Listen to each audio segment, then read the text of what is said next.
como en los días de Noé.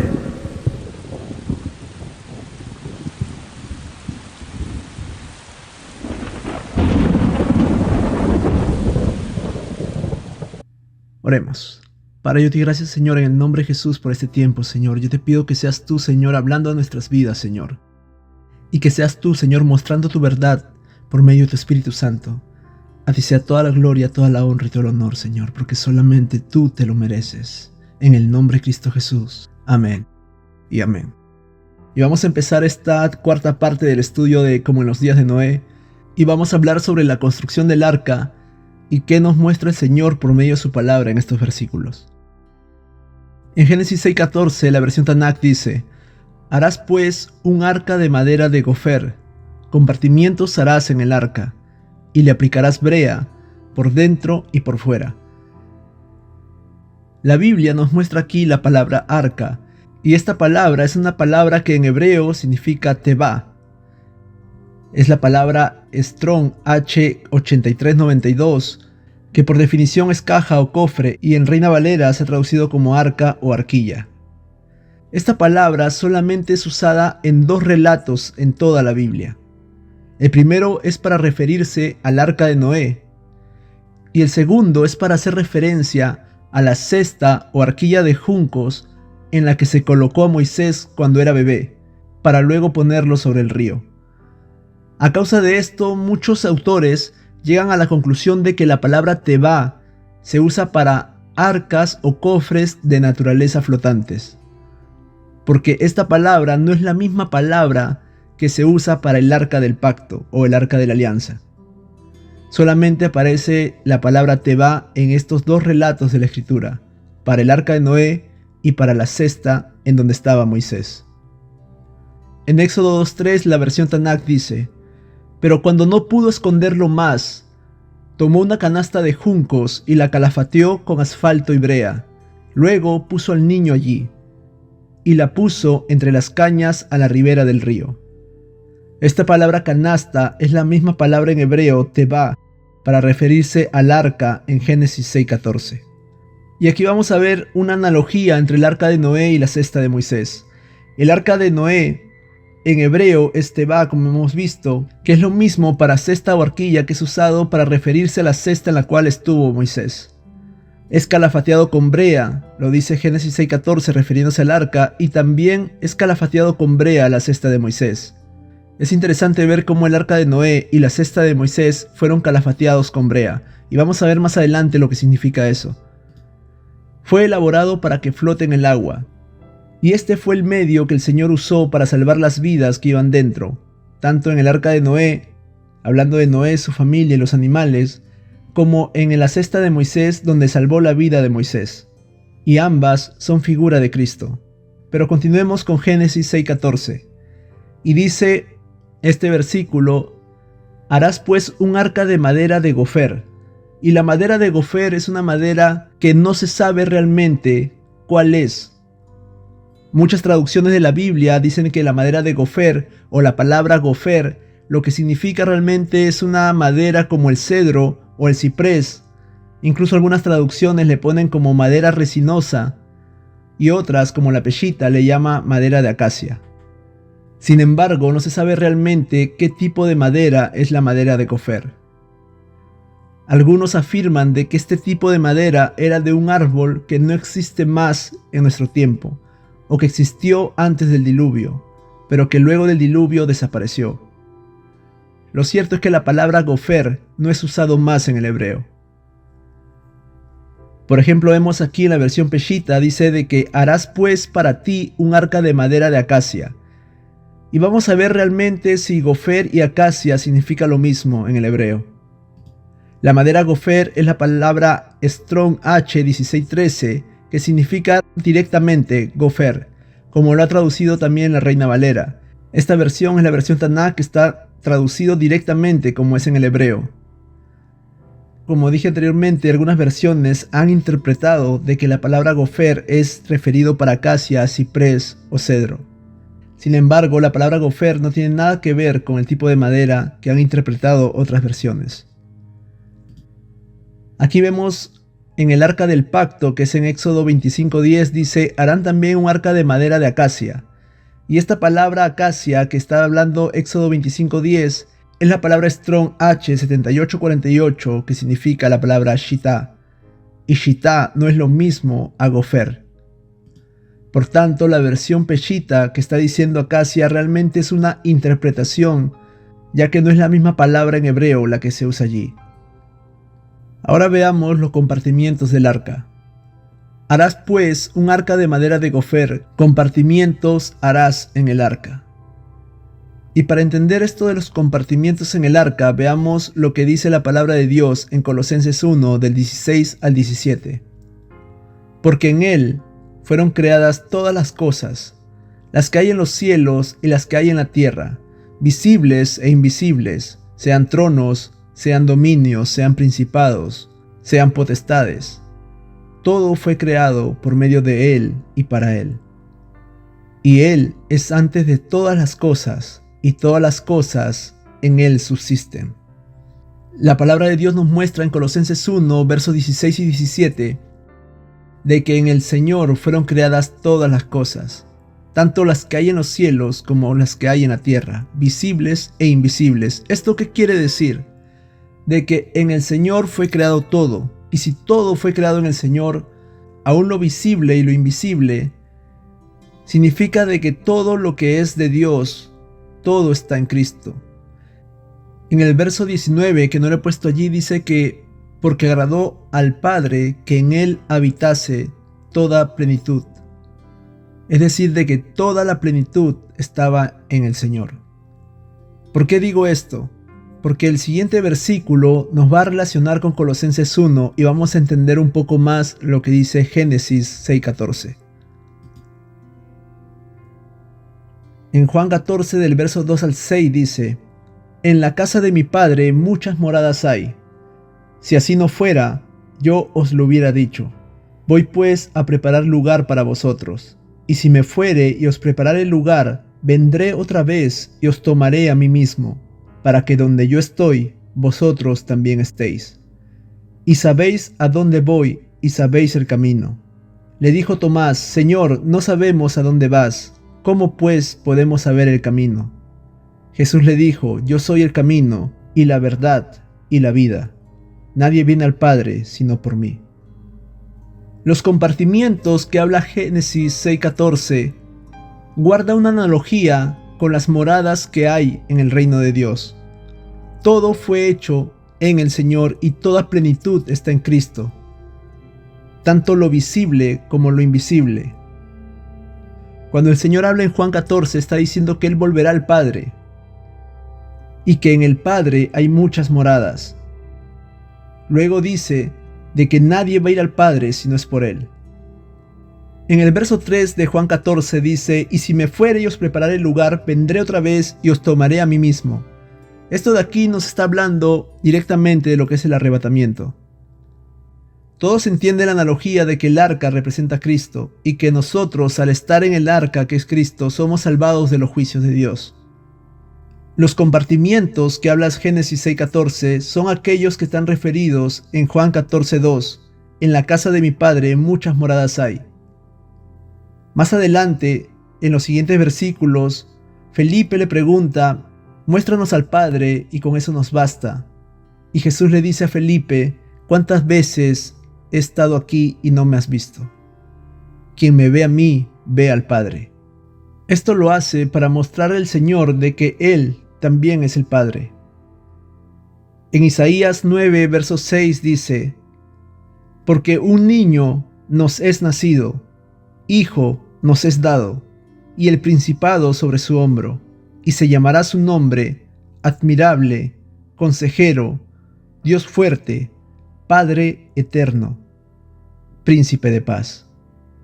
A este niño, que es el Señor Jesús, Isaías ya le llama Padre eterno. Felipe le pregunta al Señor: muéstranos al Padre y con esto nos basta.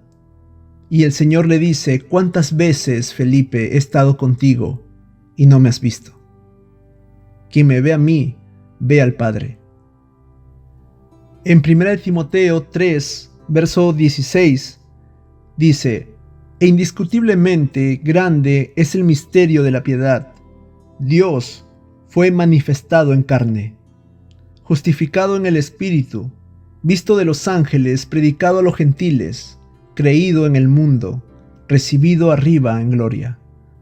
Entonces el Señor muestra por medio de estos versículos su divinidad, que Él mismo es Dios hecho carne, como dice la palabra de Dios en 1 Timoteo 3:16. Y los compartimientos que habla Génesis 6:14 son aquellas moradas en las cuales vamos a ser llevados en el momento en que venga el juicio sobre la tierra. Así como habían compartimientos tanto para la familia de Noé y para los animales, así también el Señor dice de que Él tiene compartimientos, tiene moradas, donde estaremos junto al Padre en el momento que Él nos lleve, a aquel lugar donde Él está con el Padre. En la casa de mi Padre muchas moradas hay.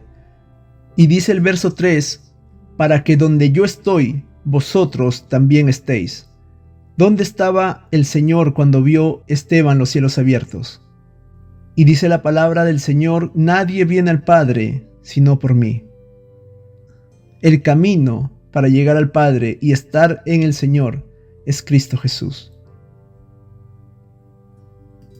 La palabra nos muestra luego en este versículo: y le aplicarás brea. Veamos lo que significa la brea. La brea es la palabra Strong H3724 Kofer, que significa cubierta, aldea, betún como usado para pintar, y la planta de algeña usada para teñir. Figurativamente, precio de redención. En Reina Valera es aldea, algeña, brea, cohecho, precio, redención, rescate. La brea que estaba puesta, aplicada en el arca de Noé por dentro y por fuera, simbolizaba la redención. Era la cobertura sobre toda su creación, que nos cubría y había pagado un precio de redención.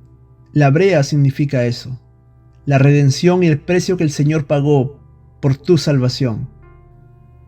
Y muy interesante es este dato, ya que muchos hemos imaginado el arca de Noé como una embarcación grande de madera, y que ante nuestros ojos, si lo viéramos ahora, sería una embarcación realmente de madera.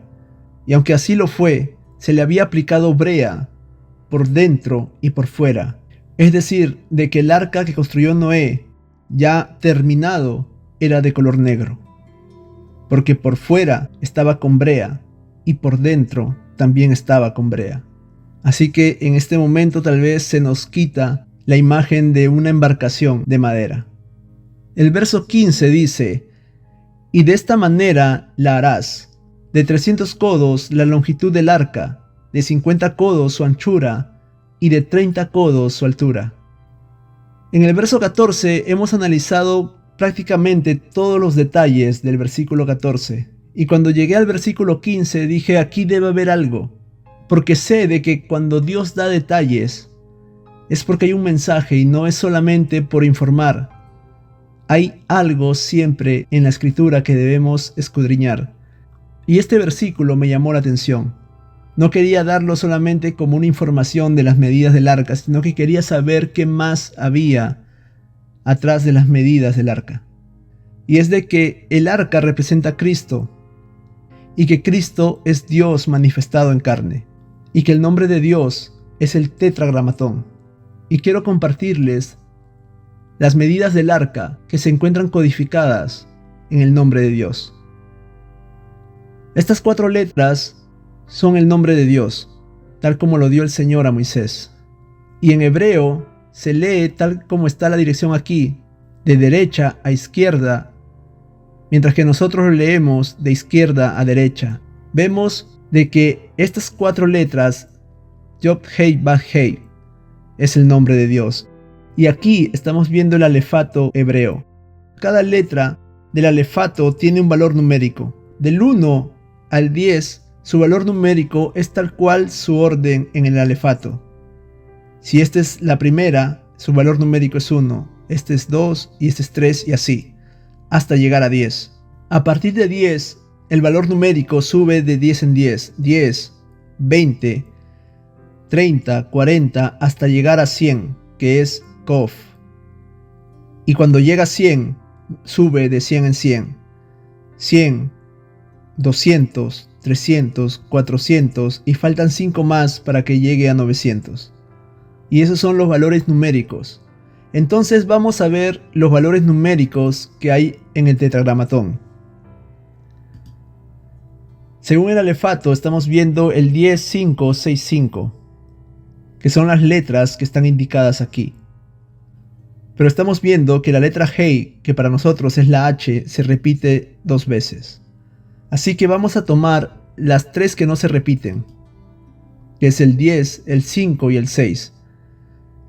Y la longitud era de 300 codos, que es la multiplicación de los valores numéricos y repetidos del nombre de Dios. Luego la anchura es representado por la multiplicación de las 2 primeras letras del nombre de Dios, mientras que la altura es representada por la multiplicación de las 2 últimas letras del nombre de Dios. ¿Qué estamos viendo en la palabra del Señor en este momento? De que las dimensiones del arca de Noé representaban toda la extensión de la plenitud de Dios, y el nombre muestra el carácter de Dios, la plenitud de Dios, sus atributos, su amor, su justicia, su misericordia, y que todo ello, toda esa dimensión de su nombre, envolvía a todas las personas dentro del arca. Es decir, de que el Señor estaba cubriendo a toda la creación, tanto animales como a Noé y a su familia, dentro de su plenitud, que es Cristo Jesús, como habíamos visto en Colosenses 1:19. Esto realmente es maravilloso, y le doy realmente la gloria a Dios por esto de aquí. En Mateo 23:17 dice la palabra de Dios: Jerusalén, Jerusalén, la que mata a los profetas y apedrea a los que son enviados a ella. ¿Cuántas veces quise juntar a tus hijos como la gallina junta sus pollitos debajo de sus alas, y no quisiste? Siempre el Señor ha querido proteger, cubriendo a sus hijos y poniéndolos debajo de sus alas como una figura de cobertura, que sea el Señor cubriéndonos. Pero a veces muchos cristianos lamentablemente se portan como la Jerusalén terrenal en los tiempos de Jesús.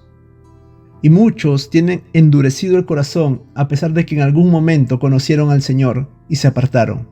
Pero el Señor quiere en este momento que vuelvas a Él, que vuelvas a tener comunión, porque Él quiere protegerte y ampararte bajo la sombra de sus alas, como lo dice también el Salmo 91. En Efesios 3, del 17 al 19 dice: para que habite Cristo por la fe en vuestros corazones, a fin de que arraigados y cimentados en amor, seáis plenamente capaces de comprender con todos los santos cuál sea la anchura, la longitud, la profundidad y la altura, y de conocer el amor de Cristo, que excede a todo conocimiento, para que seáis llenos de toda la plenitud de Dios. ¿Y cuál es toda la plenitud de Dios? Es Cristo Jesús. Porque le agradó al Padre que en Él habitase toda plenitud, como dice Colosenses 1:19. Y aquí vemos en el verso 18 4 características que no solamente está referido al amor de Cristo, sino a toda su plenitud: la anchura, la longitud, la profundidad y la altura. Sin embargo, si nos damos cuenta, vemos anchura 1, longitud 2, profundidad 3 y altura 4. Y estamos viendo aquí de que las medidas del arca estaban distribuidas en longitud, anchura y altura, pero no dice profundidad. Sin embargo, sabemos de que la profundidad es también la anchura. Vamos a verlo con imágenes. Aquí está el largo, el ancho y el alto de una figura geométrica en 3D. Y aquí dice, en lugar de ancho, le llama profundidad. Es decir, de que tanto la profundidad como lo ancho o la anchura es un sinónimo. Pero ¿por qué el Señor muestra en el verso 18 de Efesios 3 2 veces anchura, cuya palabra en el griego, que es el original como se escribió Efesios, es platos, la palabra Strong G 4114, que significa anchura, y vemos de que profundidad es la palabra Strong G 899 batzos, que significa profundidad, es decir, por implicación, extensión, figuradamente, misterio. Así de que me parece de que las dos palabras, anchura y profundidad, no está referido para hablar de lo mismo como de una medición geométrica, sino que realmente la parte de profundidad está referido más para el misterio, para comprender el misterio de la plenitud de Cristo. En resumen, lo que el Señor quiere es de que le conozcas completamente. Conozcas todo su amor, toda su misericordia, toda su justicia a favor tuyo, porque fuiste justificado o justificada, es decir, de que los errores que cometiste, los pecados que cometiste, el Señor pagó ya ese precio de redención por tu vida pasada y que no necesitas hacer más, sino solamente creer de que el Señor pagó el precio por ti y que conozcas la profundidad de su amor, que conozcas toda la misericordia que hay hacia ti y que el Señor quiere de que si tal vez en este momento estás lejos de Él, vuelvas a casa y que vuelvas a tener esa comunión íntima con el Señor. Ten al Señor como tu amigo, ten al Señor como tu guía y deja que Él sea quien guíe tus pasos en todo tiempo. Ahora veamos Génesis 6:16. Harás una ventana en el arca y la terminarás a un codo del techo y pondrás la puerta del arca en su costado. La harás con piso bajo, segundo y tercero. Respecto a la palabra ventana, hasta ahora se está poniendo en discusión sobre ello. He puesto esta imagen para mostrar más o menos lo que la palabra de Dios está mostrando, de que habría una ventana según dice la versión de las Américas. Sin embargo, aquí vemos muchas ventanas. La Peshitta dice en plural y harás ventanas. La mayoría de versiones lo habla en singular. De hecho, al parecer, este diagrama que estamos viendo sobre la posición de las ventanas no corresponde bíblicamente a lo que dice la palabra de Dios. Dice, harás una ventana en el arca y la terminarás a un codo del techo. En otras versiones dice, y la terminarás a un codo de su parte superior.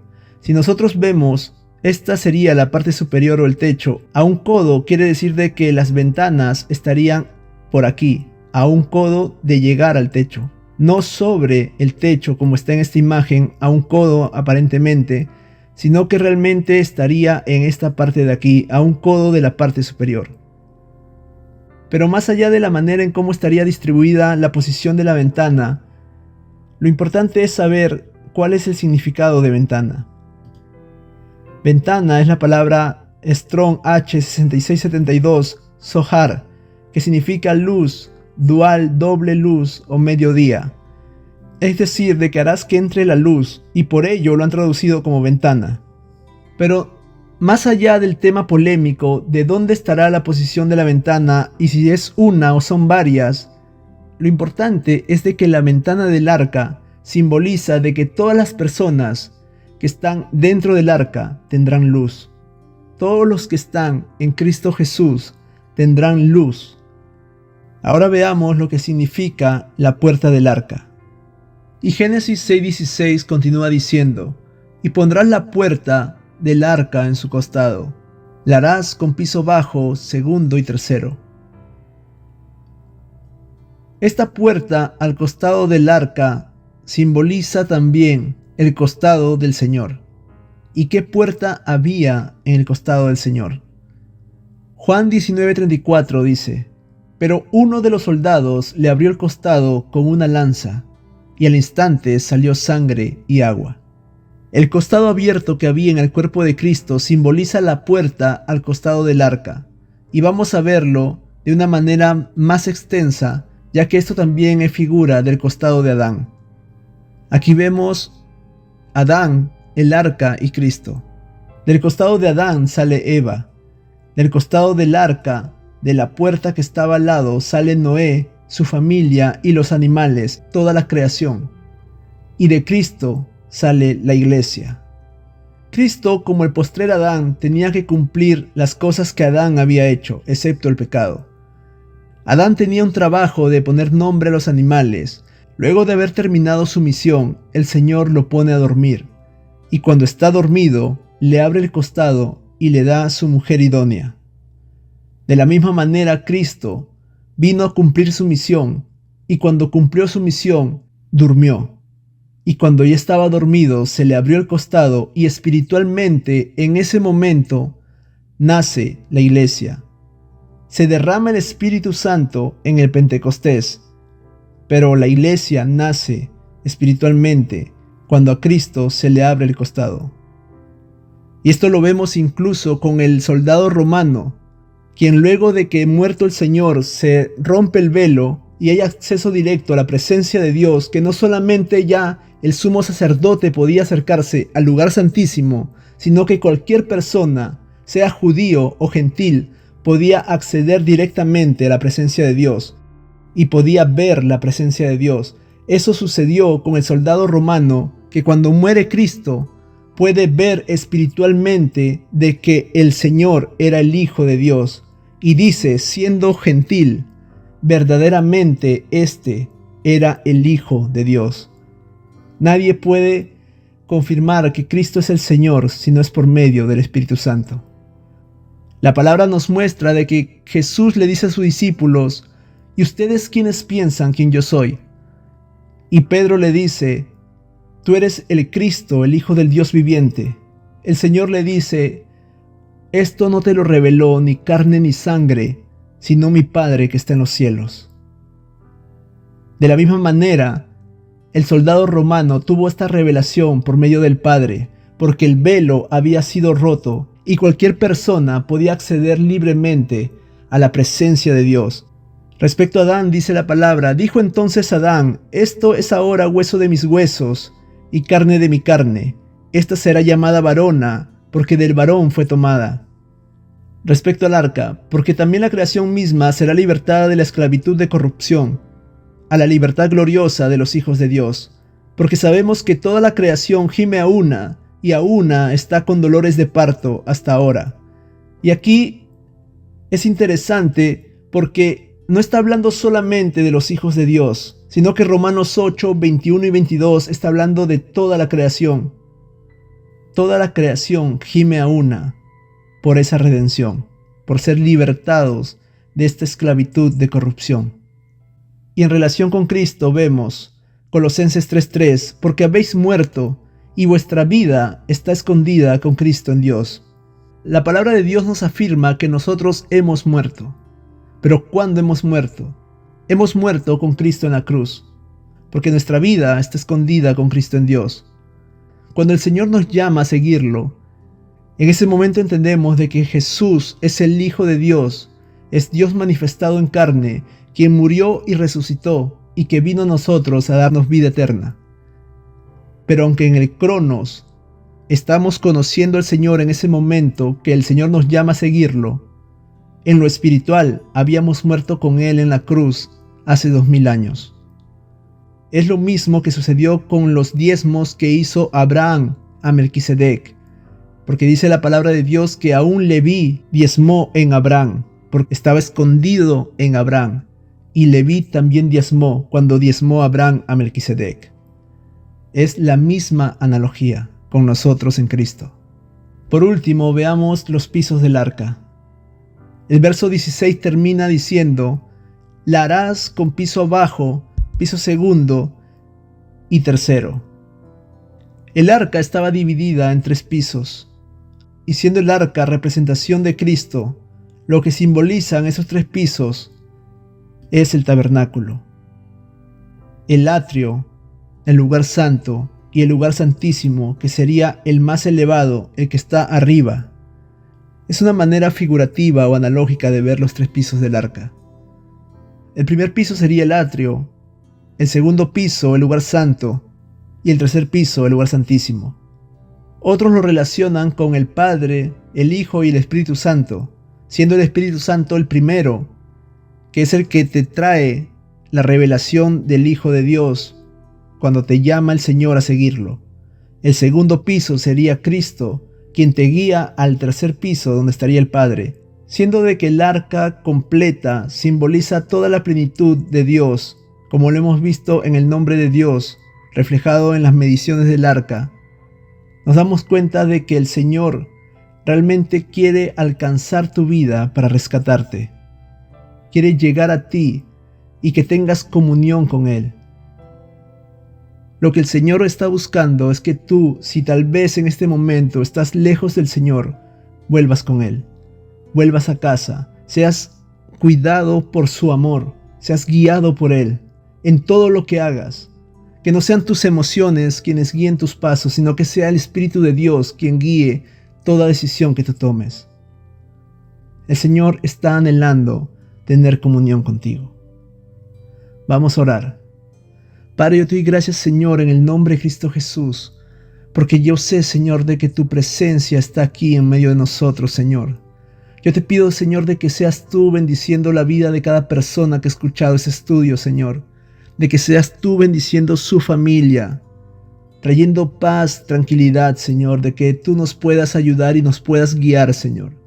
Permite que descansemos en ti, que nuestros anhelos, Señor, sean los tuyos. Que nada de lo que vivamos sea motivo de aflicción, que ningún problema externo, político, de lo que estamos viviendo al día de hoy, sea motivo de aflicción, sino que guardemos nuestros corazones en ti, Señor. Presentamos toda ansiedad delante de tu trono. Entramos confiadamente delante de tu trono para hallar misericordia y gracia, Señor, para el oportuno socorro, para los problemas que estamos pasando, para las aflicciones que estemos pasando. A ti sea toda la gloria, toda la honra y todo el honor, porque solamente tú te lo mereces, mi Dios. En el nombre de Cristo Jesús he orado, mi Señor y mi Rey, mi Dios y Dios de mis padres. Amén y amén. Y en el próximo estudio vamos a hablar sobre los animales impuros. Que Dios lo bendiga. Hasta la próxima.